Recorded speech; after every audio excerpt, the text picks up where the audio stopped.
نفر سرگرمی واقعی هیچ وقت تغییر نمیکنه. اوه یادم نبود. بسیار خوب. قول مراد موافقی که تمرین کنیم؟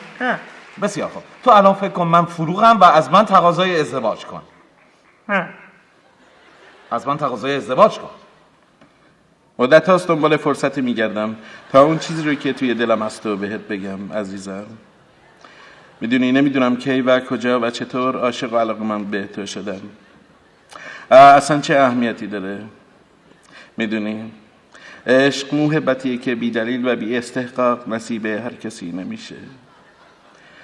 آیا تو حاضری به رحمت این عشق و با نگاه عاشقانم آشیونمون رو با هم بنا کنیم عزیزم؟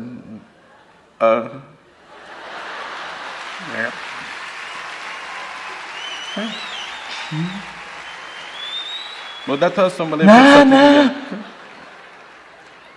این حرفا رو تو کی یاد گرفتی؟ اینا رو تو سینما یه بازیگر بیمزه میگفت یاد گرفته.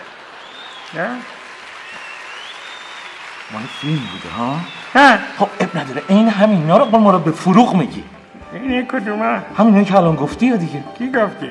تو همین الان همینایی که گفتی و عینشو همینایی که مال فیلم بود به فروغ میگی. قول مراد یادش رفتی. اب نداره یه بار دیگه از من تقاضای ازدواج کن یادت میاد. الان تقاضا کن. بیا زن من شو بریم با ملیون زندگی کنیم.